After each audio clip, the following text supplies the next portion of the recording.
Tuck Everlasting, Epilogue. The sign said, "Welcome to Tree Gap," but it was hard to believe that this was really Tree Gap. The main street hadn't changed so very much, but there was many other streets now crossing the main street. The road itself was black-topped. There was a white line painted down the center. Do you understand that time has passed now? Yeah. Okay. Like what? May and Tuck, on the seat of a clattering wooden wagon, bumped slowly into Tree Gap behind the fat old horse. They had seen continuous change and were accustomed to it, but here it seemed shocking and sad. "Look," said Tuck. "Look, May. Ain't that where the wood used to be? It's gone. Not a stick or a stump left of it. And her cottage, that's gone too." It was very hard to recognize anything, but from the little hill, which had once lain outside the village and was now very much part of it, they thought they could figure things out. "Yes," said May, "that's where it was, I do believe. Of course, it's been so long since we was here, I can't tell for certain." There was a gas station there now. A young man in greasy coveralls was polishing the windshield of a wide, rusty Hudson automobile.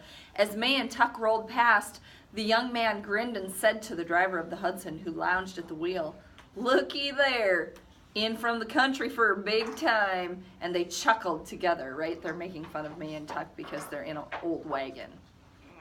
And most people are driving cars at this time.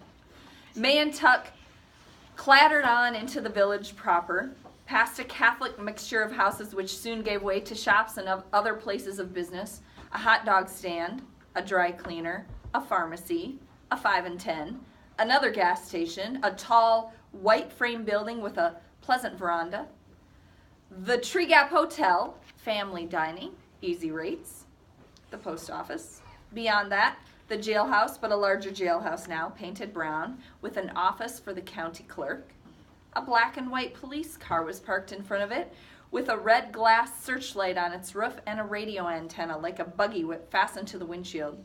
May glanced at the jailhouse, but looked away quickly. "See beyond there?" she said, pointing. "That diner. Let's stop there and get a cup of coffee. All right?" "All right," said Tuck. "Maybe they'll know something." Inside, the diner gleamed with chrome and it smelled like linoleum and ketchup. May and Tuck took seats on rumbling swivel stools at the long counter. The counterman emerged from the kitchen at the rear and sized them up expertly. They looked all right, a little queer, maybe their clothes, especially, but honest. He slapped a cardboard menu down in front of them and leaned on the foaming orangeade cooler. "You folks from off?" he said. "Yep," said Tuck. "Just passing through." "Sure," said the counterman. "Say," said Tuck cautiously, fingering the menu, "didn't there used to be a wood once down the other side of town?" "Sure," said the counterman. "Had a big electrical storm, though, about 3 years ago now or thereabouts. A big tree got hit by lightning, split right down the middle. Caught fire and everything. Tore up the ground, too. Had to bulldoze her all out." "Oh," said Tuck. He and May exchanged glances. "Coffee, please," said May. "Black, for both of us." "Sure," said the counterman. He took the menus away, poured coffee into thick pottery mugs, and leaned again on the orangeade cooler. "Used to be a freshwater spring in that wood," said Tuck boldly, sipping his coffee. "Well, I don't know nothing about that," said the counterman. "Had to bulldoze her all out, like I say." "Oh," said Tuck. Afterward, while May was shopping for supplies, Tuck went back through the town on foot, back the way they had come out to the little hill. There were houses there now, and a feed and grain store, but on the far side of the hill, inside a rambling iron fence, was a cemetery.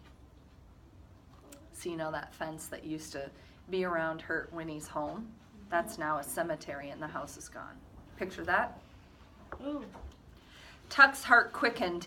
He had noticed the cemetery on the way in, and May had seen it too, and they had not spoken about it, but they both knew it might hold other answers. Tuck straightened his old jacket.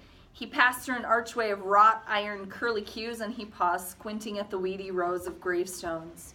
And then, far over to the right, he saw a tall monument, once no doubt imposing, but now it tipped slightly sideways. On it was carved one name, Foster. Slowly, Tuck turned his footsteps toward the monument and saw as he approached that there were other smaller markers around it, a family plot, and then his throat closed. For there it was. He had wanted it to be there, but now that he saw it, he was overcome with sadness. He knelt and he read the inscription. In loving memory, Winifred Foster Jackson, dear wife, dear mother, 1870 to 1948. So, said Tuck to himself, 2 years. She's been gone 2 years. He stood up. He looked around, embarrassed, trying to clear the lump from his throat, but there was no one to see him. The cemetery was very quiet. In the branches of a willow behind him, a red-winged blackbird chirped. Tuck wiped his eyes hastily, and then he straightened his jacket again and drew up his hand in a brief salute. Good girl, he said aloud, and then he turned and he left the cemetery, walking quickly.